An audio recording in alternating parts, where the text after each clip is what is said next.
Good morning friends. बाल मंदिर के इस YouTube चैनल में आपका स्वागत है। तो हम लोग जो टॉपिक डिस्कस कर रहे थे उस टॉपिक का नाम आप सबको पता है, गॉस का नियम।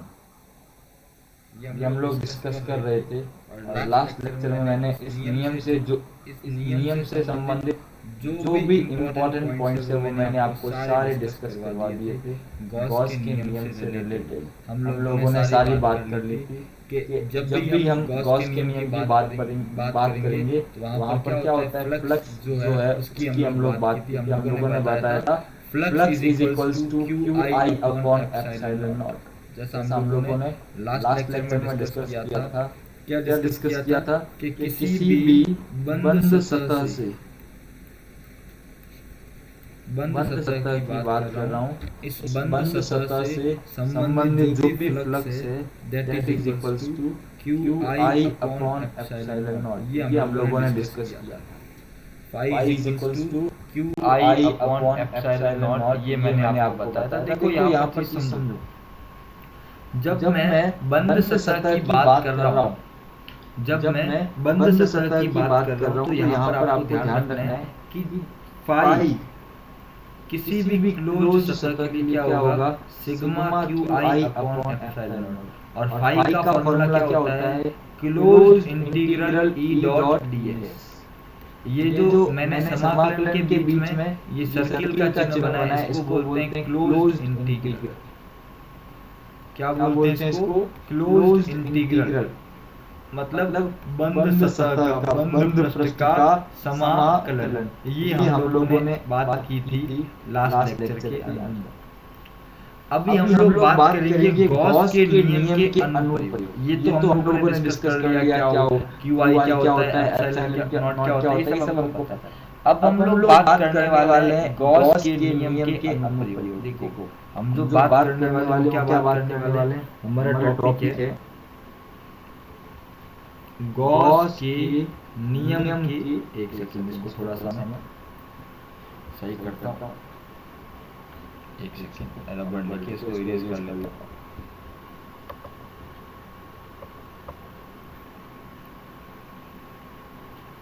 ठीक है, हमारा टॉपिक कौन सा है, टॉपिक है हमारा गॉस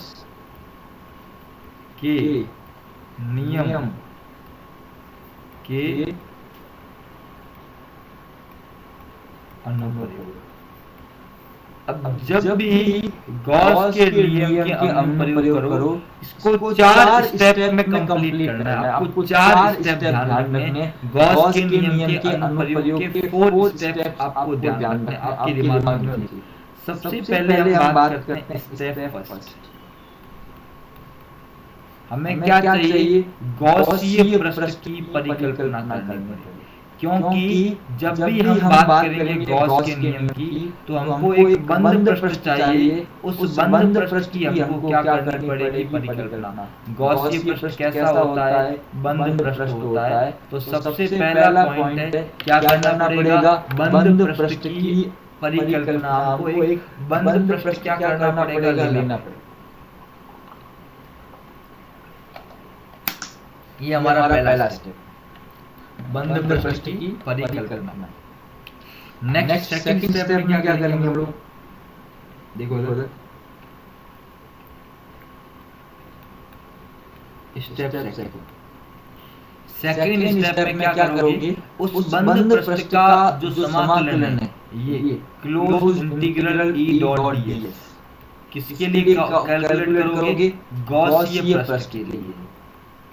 गॉसीय पृष्ठ के लिए जो फ्लक्स का मान है वो क्या करोगे, कैलकुलेट करोगे। फाई इक्वल्स टू क्या होता है, ई डॉट डीएस। और बंद पृष्ठ की बात करेंगे तो close integral E dot DS calculate करेंगे। थर्ड स्टेप हम लोग क्या करेंगे, हम लोग निकालेंगे सिग्मा क्यू आई। उस बंद पृष्ठ में कितना आवेश है, बंद पृष्ठ में परिबद्ध आवेश, बंद पृष्ठ में परिबद्ध आवेश। ये नंबर 3 स्टेप आपको ध्यान रखना है। और नंबर 4 स्टेप क्या करोगे, अप्लाइंग गॉस लॉ। गॉस का नियम लगाने पर। और गॉस का नियम क्या है? Close integral E dot D S is equals to sigma Q I upon epsilon not. तो ये 4 स्टेप के अंदर आपको सवाल कंप्लीट करना पड़ता है इन दीज 4 स्टेप्स। सबसे पहले गॉसीय पृष्ठ की परिकल्पना करने पर, दूसरा closed integral E dot D S calculate करना गॉसीय पृष्ठ के लिए, तीसरा उस गॉसीय पृष्ठ में कितना आवेश है उसको कैलकुलेट करना, एंड नंबर 4 गॉस का नियम क्या करना? अप्लाई करना। इन 4 स्टेप के अंदर आपको ये कंप्लीट टास्क करना पड़ता है। ध्यान रखना, these 4 steps you have to know. ध्यान रखना, ये 4 स्टेप में आपको काम करना पड़ेगा। तो एक एक करके हम बात करते हैं अपने इस पूरी चीज को हम लोग क्या करते हैं? कैलकुलेट करते हैं। ठीक है, तो सबसे पहले हम लोग आ जाते हैं अपने मेन नोट्स के ऊपर आते हैं। पहला अनुप्रयोग, अनंत लंबाई के आवेशित चालक तार दिया हुआ है। अनंत लंबाई के आवेशित चालक तार के कारण विद्युत क्षेत्र। ठीक है, ये सबसे पहला।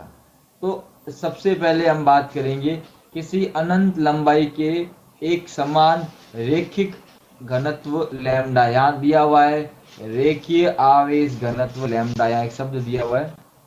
उस तार का जो रेखीय आवेश घनत्व, एक सेकंड थोड़ा सा, उस तार का जो रेखीय आवेश घनत्व है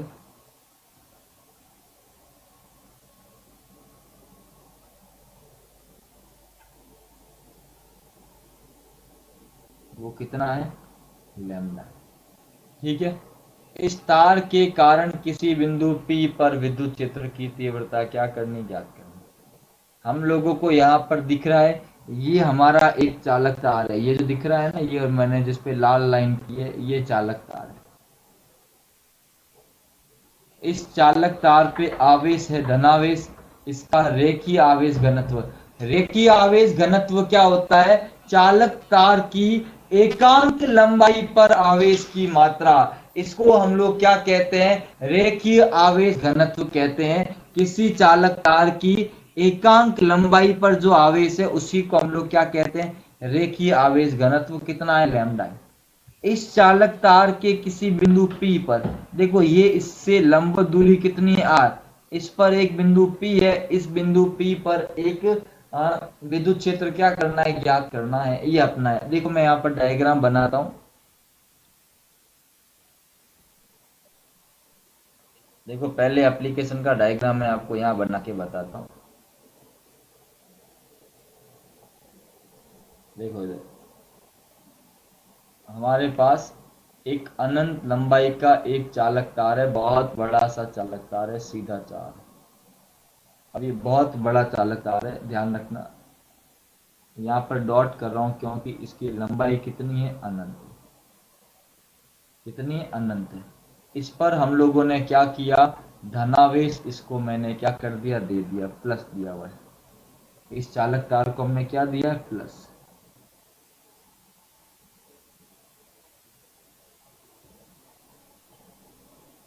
इस चालक तार से लंबवत स्मॉल r दूरी पर स्थित बिंदु P, स्मॉल r दूरी पर एक बिंदु क्या है? P। इस बिंदु P पर विद्युत क्षेत्र की तीव्रता क्या करनी है? ज्ञात करनी है, जो इससे लंबवत स्मॉल r दूरी पर क्या है? स्थित है। इस बिंदु पर हमें क्या करनी है? विद्युत क्षेत्र की तीव्रता क्या करनी है? ज्ञात करनी है। देखो कैसे कैलकुलेट करेंगे। तो इसके लिए सबसे पहला स्टेप क्या है? मैं पहला स्टेप आपको बता चुका हूं। सबसे पहले हमको एक गॉसीय पृष्ठ की क्या करनी है? परिकल्पना। और गॉसीय पृष्ठ यहाँ पर कैसा होगा? बेलनाकार। मैं आपको बना के बताता हूँ। यहाँ पर जो पृष्ठ होगा वो कैसा होगा? बेलनाकार होगा। यहाँ पर आकृति, एक सेकंड में आपको बना के दिखाता हूँ। मैं यहाँ से ऐसा ले रहा हूँ।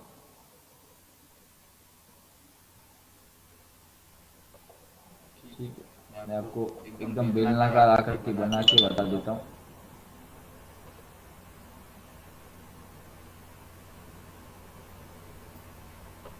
ठीक है, एकदम एकदम प्रॉपर शेप बनाने की कोशिश कर रहा हूँ।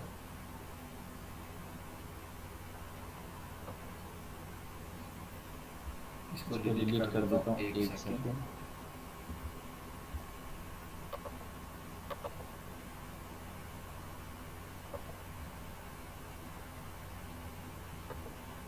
ऐसी एक नया ले लेता हूँ। मान के चलो सीधा थोड़ा सा नीचे बड़ा हो गया। ये एक बेलनाकार हमने क्या कर दिया, एक गॉसियन प्रश्न ले लिया जिसकी त्रिज्या जो है वो कितनी है, इसकी त्रिज्या है स्मॉल r और इसकी जो लंबाई है ना वो क्या है, इसकी लंबाई है l। तो हम लोगों ने एक बेलनाकार गॉसियन प्रश्न की परिकल्पना कर दी जिसकी त्रिज्या कितनी है, जिसकी त्रिज्या है r और जिसकी लंबाई कितनी है, जिसकी लंबाई है कितनी लंबाई है, l लंबाई। तो ये हमारा हो गया बेलनाकार गॉसियन प्रश्न। तो सबसे पहले दूसरा स्टेप क्या है, हमें क्या निकालना है, closed integral E dot ds।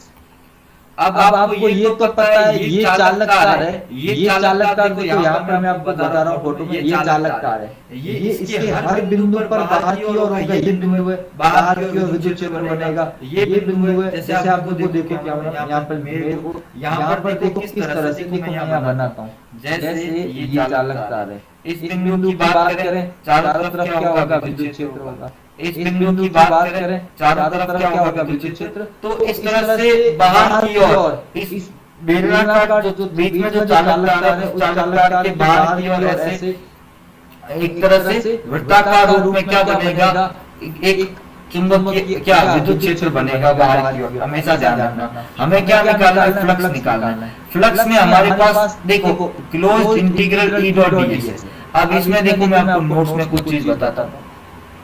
देखो यहाँ पर सबसे पहले हम लोगों ने क्या किया, वृत्ताकार गॉसियन प्रश्न की क्या की कल्पना की, ठीक है, जिसकी त्रिज्या कितनी है स्मॉल r है, लंबाई कितनी है l है। तो सबसे पहले ऊपर वाले का आप एक स्क्रीनशॉट ले लो, ऊपर वाली चीज का इसका स्क्रीनशॉट ले लो सबसे पहले, और डायग्राम ये वाला बनाना चाहो तो बना लो, इसका स्क्रीनशॉट ले लो। हेडिंग क्या है, गॉस के नियम के अनुप्रयोग। अब देखो आगे आगे नीचे यहाँ विद्युत तार क्षेत्र तार के प्रत्येक स्थान पर त्रिज्या होगा। त्रिज्या मतलब बाहर की और त्रिज्या के रूप में होगा, ध्यान रखना। इस तरह से त्रिज्या रूप में बाहर की और सब जगह पे क्या बनेगा, विद्युत क्षेत्र बनेगा, ध्यान रखना। ये त्रिज्या विद्युत क्षेत्र क्योंकि बाहर की ओर होगा और बेलनाकार गॉसियन प्रश्न के दोनों सिरों से गुजरने वाला। देखो अब क्षेत्र रेखा इधर जा रही है, इधर जा रही है, तो क्या ये क्षेत्र रेखा इन दो पृष्ठों से गुजरेगी? बिल्कुल नहीं गुजरेगी। क्यों? क्योंकि वो जा रही है, वो जा रही है इधर बाहर की ओर। तो इस वाले पृष्ठ से और इस वाले पृष्ठ से तो गुजरने का सवाल उठता ही नहीं है। तो यहाँ पर ध्यान रखना, ये जो चुंबकीय मतलब जो ये वाला पृष्ठ और ये वाला पृष्ठ बेलन का जो मैंने यहाँ बनाया है, कौन सा वाला, ये वाला और दूसरा ये वाला, इससे गुजरने वाला फ्लक्स क्या होगा, जीरो होगा। मैं आपको यहाँ डायग्राम और बताता हूँ कि यहाँ पर आप देखो, मैं यहाँ से ब्लैक में क्या बता रहा हूँ, विद्युत क्षेत्र रेखा है, ये सब बाहर की ओर त्रिज्यीय रूप से बाहर की ओर विद्युत क्षेत्र रेखाएं बनेगी। पर ध्यान रखना यहाँ पर तो ये जो पृष्ठ होगा, एक ये वाला और एक नीचे वाला, इससे गुजरने वाला फ्लक्स क्या होगा, जीरो होगा। क्या होगा, जीरो होगा। और कुल कितने पृष्ठ होते हैं, एक तो ऊपर वाला पृष्ठ है जैसे आपको दिख रहा है, एक नीचे वाला और एक ये वक्रीय पृष्ठ जो इसके चारों ओर, इसके चारों ओर का जो पृष्ठ होता है ना, ये चारों ओर का पृष्ठ पूरा, ये चारों ओर का जो पृष्ठ है ये होगा वक्रीय पृष्ठ। तो कुल तीन पृष्ठ होंगे, ऊपर का वृत्तीय पृष्ठ, नीचे का वृत्तीय पृष्ठ और वक्रीय पृष्ठ। ये वाला जो इसके चारों ओर, जैसे मैं आप देखो देख रहे होंगे, मैं यहाँ पर चित्र बनाऊं तो ये कैसा पृष्ठ है, वक्रीय पृष्ठ। अब यहाँ देखो, समझो, देखो, ठीक है। अब यहाँ आ जाओ नोट्स के अंदर, देखो तो कुल फ्लक्स क्या हो जाएगा, कुल फ्लक्स की बात करें तो इसको तीन पार्ट्स में डिवाइड करता हूँ। कितने पार्ट्स में, तीन पार्ट्स में। देखो मैं यहाँ बताता हूँ, मैं यहाँ पर आपको उस चीज को क्लियर करता हूँ। यहाँ पर देखें,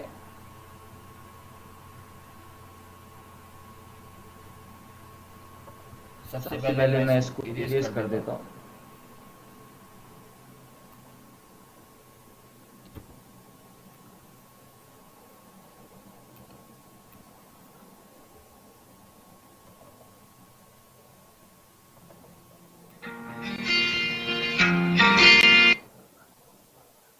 इसको मैंने क्या कर दिया, इरेज कर दिया। अब मैं आपको क्लियर एक बता देता हूँ कैसे हम कैलकुलेट करेंगे इसको। ठीक है, अब देखो कुल कितने, इस पूरे पृष्ठ की बात करें तो एक पृष्ठ तो मैंने ले लिया इसको, देखो एक पृष्ठ बन गया हमारा ये, दूसरा बन गया हमारा पृष्ठ ये, और तीसरा बन गया हमारा पृष्ठ ये। तो कुल कितने पृष्ठ बन गए, कुल 3 पृष्ठ बन गए। कितने पृष्ठ बन गए, 3 पृष्ठ बन गए अपने यहाँ पर, कुल 3 पृष्ठ बन गए अपने यहाँ पर। इस वाले पृष्ठ से फ्लक्स कितना है, 0। इस वाले प्लस पृष्ठ से फ्लक्स कितना है, 0। और तीसरे वाले से हम लोग कैलकुलेट करेंगे। तो यहाँ पर दो लाइनें आपको ऐड करनी पड़ेगी नोट्स के अंदर। देखो ये तो बंद पृष्ठ वाला, इसके बाद दो मैं लिखता हूं, इसको ऐसे लिखेंगे, इसको ऐसे कर लूंगा, ये S1 E dot ds, S2 E dot ds और S3 E dot ds। S1 वाले का मान कितना हो गया, 0। S2 वाले का मान कितना हो गया, 0। मैं यहाँ पर दूसरे इंक से बता देता हूँ। इस पूरे S1 वाले का, इसका पूरे का मान कितना आ गया, इस पूरे का मान आ गया 0। इस पूरे का मान कितना आ गया, 0। और तीसरा वाला हम कैलकुलेट कर रहे हैं, तीसरे वाले के लिए कोण कितना होगा, 0 डिग्री। कैसे होगा 0 डिग्री, देखो यहाँ पर, यहाँ देखो विद्युत क्षेत्र भी क्या है, बाहर की ओर है, और क्षेत्रफल सदिश भी क्या है, बाहर की ओर है। तो इस केस में क्या होगा, इस केस में विद्युत क्षेत्र क्या होगा, इस केस में विद्युत क्षेत्र क्या होगा, 0। तो यहाँ पर हम देखते हैं, थोड़ा सा बीच में थोड़ा डिस्टरबेंस था, अब वापिस आ जाते हैं। तो हम लोगों ने फर्स्ट वाले पृष्ठ की बात की, सेकंड वाले पृष्ठ की हम लोग बात कर रहे हैं, और थर्ड वाले पृष्ठ की भी हम लोग क्या कर रहे हैं, बात कर रहे हैं। 3 अलग अलग तीनों पृष्ठ की हम लोग बात करें। पहले वाले के लिए मान कितना होगा, 0। अभी बता चुका हूं आपको, पहले वाले के लिए 0 क्यों होगा, क्योंकि वहां पर कोई फ्लक्स बना नहीं। और पहले वाले के लिए क्या हो जाएगा, 0। दूसरे वाले के लिए भी क्या होगा, 0। और तीसरे वाले के लिए क्या बन जाएगा, E D S cos 0 degree. ये तीसरे वाले के लिए, पहले वाले के लिए 0, दूसरे के लिए 0, और तीसरे में कोण 0 डिग्री कैसे हो रहा है, तीसरे में कोण 0 डिग्री कैसे हो रहा है, डायग्राम में देखें, मैं आपको दिखाता हूं इस डायग्राम के अंदर। यहाँ देखो, ये पहला, ये दूसरा, तीसरा। तीसरे के लिए विद्युत क्षेत्र भी क्या है, बाहर की ओर, और क्षेत्रफल सदिश भी क्या है, बाहर की ओर। दोनों के बीच कोण कितना है, दोनों के लिए 0 डिग्री। तो तीसरे में इस तरह से आएगा। तो आप लोग इस तीसरे वाले में जो एक्स्ट्रा पॉइंट लिखा है, इसका आप स्क्रीनशॉट ले लें, इस एक्स्ट्रा पॉइंट का स्क्रीनशॉट आप ले लें। ठीक है, अरे एक सेकंड, ये ऊपर चला गया वापस।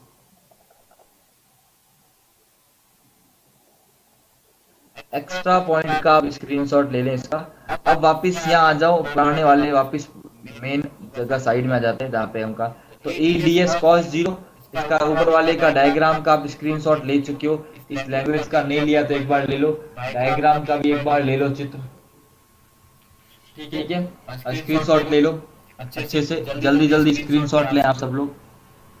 ठीक है, अब इसका स्क्रीनशॉट ले। नीचे देखो, तीसरे वाले के लिए S3 कर देना, ये S3 E D S cos 0, और कॉस 0 का मान 1। अब E क्या है, अब E बाहर आ गया। क्यों बाहर आ गया, क्योंकि जो वक्रीय पृष्ठ, आप देखो, देखो यहाँ पर वक्रीय पृष्ठ के, ये जो वक्रीय पृष्ठ होगा, इसका प्रत्येक बिंदु इसके केंद्र से समान दूरी पर होगा। आप इस चित्र में देखें, ये जो वक्रीय पृष्ठ है, ये वक्रीय पृष्ठ का जो प्रत्येक बिंदु है, ये इसके केंद्र से कितनी दूरी पर होगा, r दूरी पर होगा। तो ई सबके लिए क्या होगा, समान। तो ई तो क्या आ गया, बाहर आ गया। पीछे क्या बच गया, क्लोज इंटीग्रल ds। और आपको पता है बेलन का वक्र पृष्ठीय क्षेत्रफल होता है 2 पाई r h, और यहाँ h की जगह क्या ले लेंगे, l, क्योंकि बेलन की लंबाई कितनी ली है हम लोगों ने, l ली है। तो क्या हो गया, E इंटू 2 पाई RL। इसको समीकरण नंबर 1 लिखा। ये कौन सा स्टेप है? स्टेप सेकंड है। सबसे पहले हमने गॉसियन पृष्ठ की बात की, सेकंड पृष्ठ में फ्लक्स निकाला। थर्ड स्टेप में क्या होगा? हम लोग क्यू इनसाइड कैलकुलेट करेंगे। क्यू इनसाइड क्या होगा? एकांक लंबाई पर आवेश की मात्रा कितनी है? लैम्डा। इसका स्क्रीनशॉट लेते रहना। एकांक लंबाई पर आवेश कितना है? लैम्डा। कुल लंबाई एल है, तो एल लंबाई पर आवेश की मात्रा कितनी होगी? Lambda into L. तो ये आ गया समीकरण नंबर 2।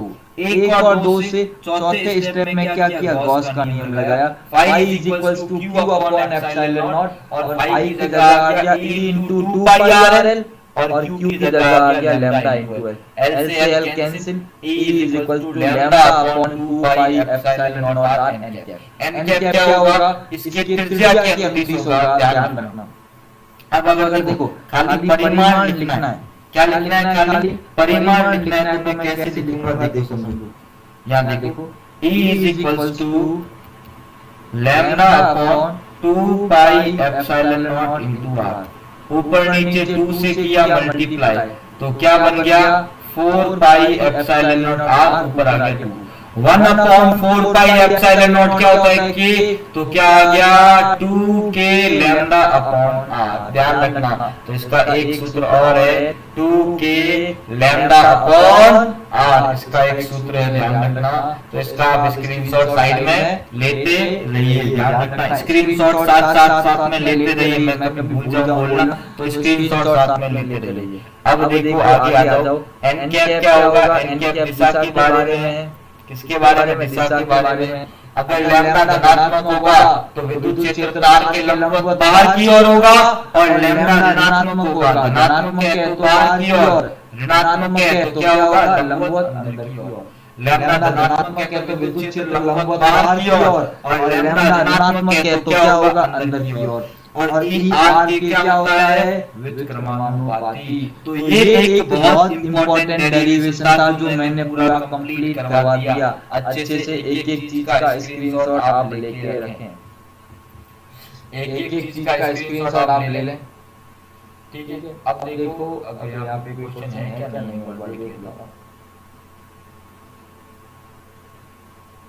क्वेश्चन देखता हूँ मैं, बन जाता है तो आपको करवा देता हूँ। ये देखो, ये सवाल संख्या 8वां। अनंत रेखीय आवेश का आवेश घनत्व कितना है? 2 माइक्रोकूलम प्रति मीटर। विद्युत क्षेत्र की तीव्रता के मान को उस बिंदु पर ज्ञात कीजिए जो इस रेखीय आवेश से लंबवत 5 सेंटीमीटर की दूरी पर रखा गया है। सीबीएसई बोर्ड में 2011 और 2001 में आया गया। तो ये सवाल है, एक बार सवाल का स्क्रीनशॉट ले लो, और जिसको आता है वो ट्राई करे। मैं करवाता हूँ साइड में व्हाइट पेज पे। आपको पता है ई का सूत्र क्या होता है? 2 के लैम्डा अपॉन आर, या ई का सूत्र होता है lambda upon 2 pi epsilon not into R. पर ये वाला ज्यादा इजी है, हम इसको यूज करेंगे। 2 के की वैल्यू 9 into 10 की पावर 9। लैम्डा की वैल्यू कितनी गिवन है यहाँ पर? लैम्डा आपको दिया हुआ है 2 माइक्रोकूलम प्रति मीटर। लैम्डा गिवन है, कितना है? 2 माइक्रोकूलम प्रति मीटर। माइक्रो को कूलम में चेंज करोगे तो 2 into 10 की पावर -6। अपॉन में कितना है? आर। आर कितना दिया हुआ है यहाँ पर? 5 सेंटीमीटर। तो 5 into 10 की घात -2 कितना हो गया? 9 दूनी 18, 18 दूनी 36, 36 into 10 की घात 3 बटा 5 into 10 की घात -2। 36 into 10 की घात 3 बटा 5 into 10 की घात -2 बराबर कितना आ गया? 36 में 5 का भाग, 7 पंजे 35, पीछे रहा 1 और क्या आ जाएगा? 0। 7.2 इंटू 10 की घात 5, 3 और 2 नीचे से चला गया, और मात्रा क्या होता है?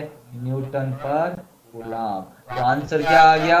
7.2 इंटू 10 की घात 5। देखो आंसर मैच कर रहा है कि नहीं कर रहा है? यहाँ देखो आंसर मैच कर रहा है नहीं कर रहा है? तो इसका आप अच्छे से स्क्रीनशॉट ले लो, बढ़िया तरीके से स्क्रीनशॉट ले लो, जल्दी से इसका स्क्रीनशॉट ले लो।